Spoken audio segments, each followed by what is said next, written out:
Hi, this is Steve Rigolosi, and tonight on Forgotten Mysteries, I have for you An Afternoon to Kill by Shelley Smith. This is copyright 1953 by Harper, and as you can see up at the top there, it says a Harper novel of suspense. And I just want you to take a look at this jacket art for a while. It looks a little over the top, right? A little bit like Victorian femjep, woman in jeopardy, sort of lying there like a pre-Raphaelite model, and this forbidding mansion in the background. And one of the reasons this jacket is so clever is that it sort of plays with conventions, much the way that the book does. And that's one of the reasons this book is so enjoyable. And I'll get a little bit more into that in this video. But first, a little bit about the author. So Shelley Smith was the pseudonym for Nancy Hermione Boddington, who was an Englishwoman who published under the pseudonym of Shelley Smith and was pretty well respected during her day. Her books reviewed well, and for good reason. I've read a bunch of them, and they are quite good. Another one that I will show you is this one right here called The Ballad of the Running Man. And this was later the basis for the film titled The Running Man. But this book is really, really good. I liken it to sort of golden age Charlotte Armstrong type suspense. I really couldn't put it down, nor could I put down An Afternoon to Kill. So I guess I'll keep this video pretty short because short and sweet can sometimes really do the trick. The plot is, the book is interestingly structured in that it's got kind of a frame story like Wuthering Heights, where a young man from England is being flown to South Asia somewhere to serve as the tutor to some, grand person's son. And he's in an airplane, and the airplane starts to have some trouble, and it lands in the Iraqi desert. And as the pilot is trying to figure out what's going on and whether he can get them to their destination in one piece, this Englishman just spies in the middle of nowhere, in the middle of the desert, in this sort of oasis, a very traditional looking English house. And he thinks, he's really got nothing else that he can do, right? He's not a pilot. He can't help fix the plane.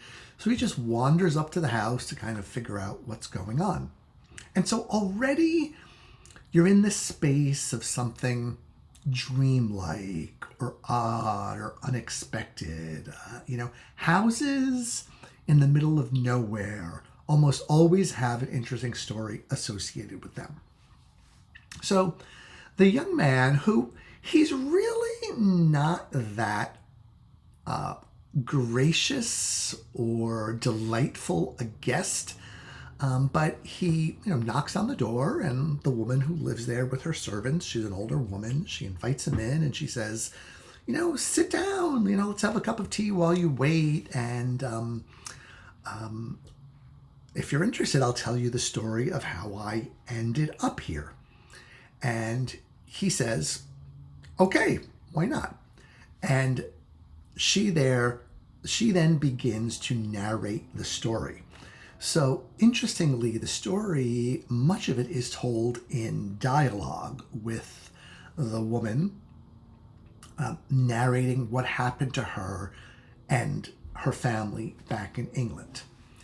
And this is where I feel like good novels, good mysteries, good suspense books almost always in my mind distinguish themselves by taking the genre expectations and playing with them.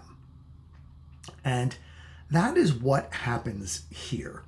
So the woman of the house proceeds to spin a tale that would be very much something you would see in Edwardian England or something out of Jane Austen about losing her mother at a young age, her father not really being interested in remarrying until he meets this sort of beautiful young woman who moves into the neighborhood, and he falls head over heels in love with her and marries her. And in the meantime, the woman, whose name is Sophia, she also has family in the neighborhood, including her cousin Oliver, who she is very close with.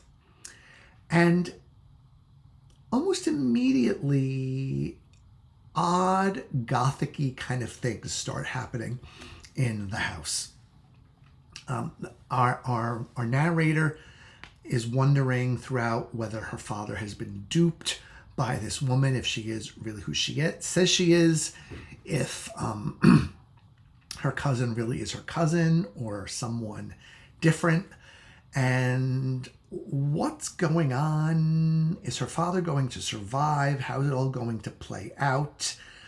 Will there be violence? There's always that threat. Will there be violence?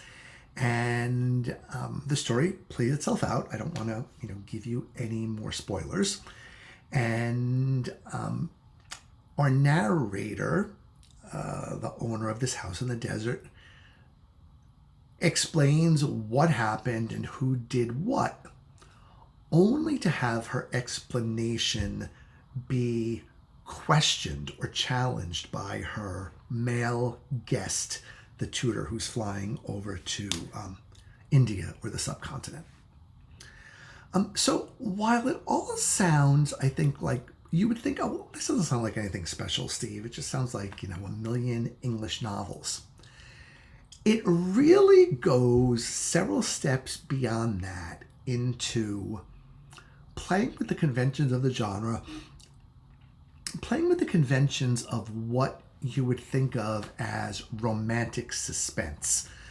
In Jane Austen, right, everybody kind of ends up happily. The classes sort of intermarry, they don't cross 8 classes to find their spouse, but they'll cross 1 or 2, and there's a happy ending and romance triumphs. And this is a book where romance is treated very cynically, and not so much as a many splendored thing, but as a source of deception and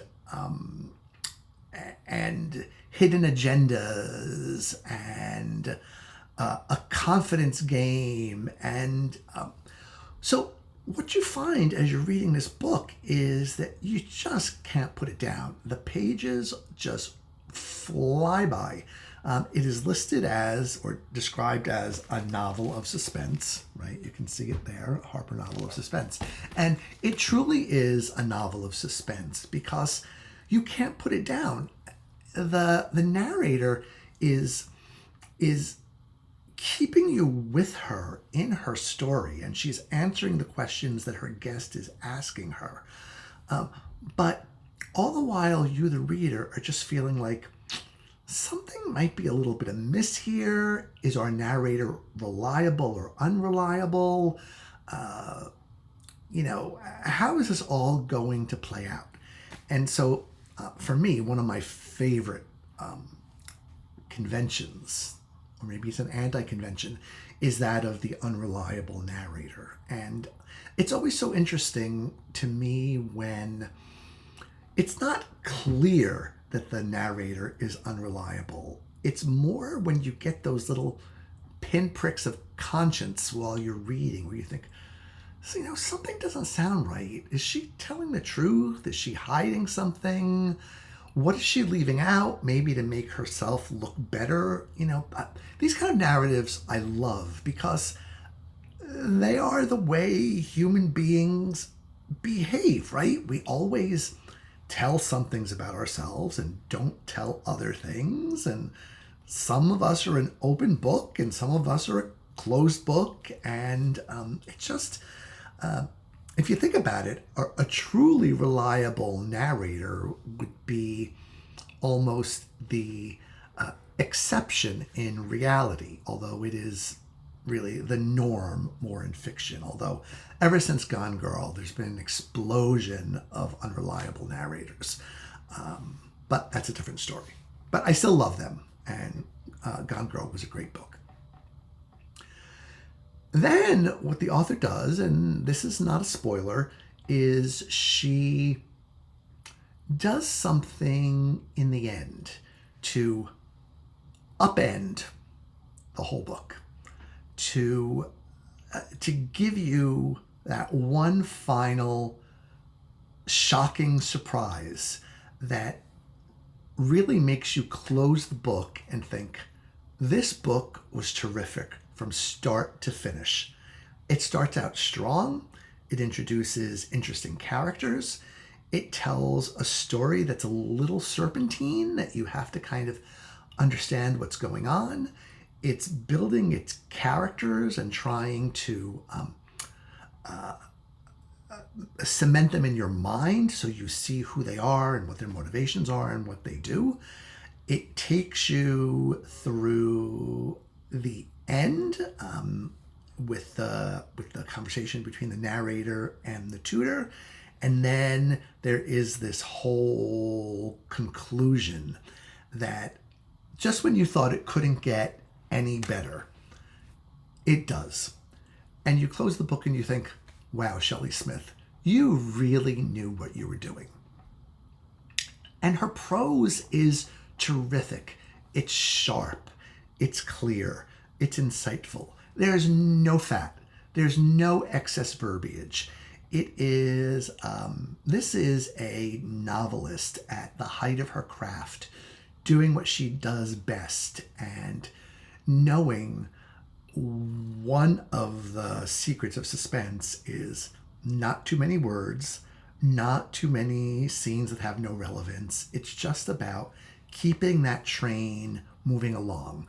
And the title is such an odd misnomer, An Afternoon to Kill. It's sort of like our tutor has an afternoon to kill because he's waiting for the pilot to fix the plane. But there's also that double entendre of did a killing happen in the afternoon in the frame story? So it's sort of clever. And the title leads you to believe you might have sort of a leisurely stroll through the book. But like I said, you really cannot put it down. It reminds me a lot of another book that I love. I'm going to show you right now. And it's this one here. It's called No Question of Murder by Peter Curtis. And this is copyright 1959 by the Crime Club. And so it came after An Afternoon to Kill. So I don't know if it inspired this book or not. I actually thought that maybe this had come before An Afternoon to Kill, but it did come later. Interesting thing about this book is that Peter Curtis was a pseudonym for the incomparable Nora Lofts, who wrote many wonderful historical novels, but also wrote suspense novels under the pseudonym of Peter Curtis. And so you can find this book in a bunch of different formats. It's also been published under the title of Dead March in 3 Keys. And then you can find it in paperback with Nora Loft's name under the title of The Bride of Moat House. And Nora takes kind of a similar approach to her story. She's not all googly-eyed and gushy about love. In No Question of Murder, her anti-hero and anti-heroine are in love. And, he wants to marry her come what may. And she's like, there's no way I'm marrying you. We'll be poor the rest of our lives. We'll struggle. Our love will not survive not having any food on the table and not having a roof over our heads. So you can take your goo-goo romance and shove it, because I am not having anything to do with you. Even though I love you and I crave you sexually, that is not the basis for marriage. The basis for marriage is economic. And we can fool around on the side, but don't ever think I'm going to marry you. And so there's a sort of similar plot going on here in An Afternoon to Kill, like I said, where marriage becomes a deception or something other than the many-splendored thing that we tend to think of it as being.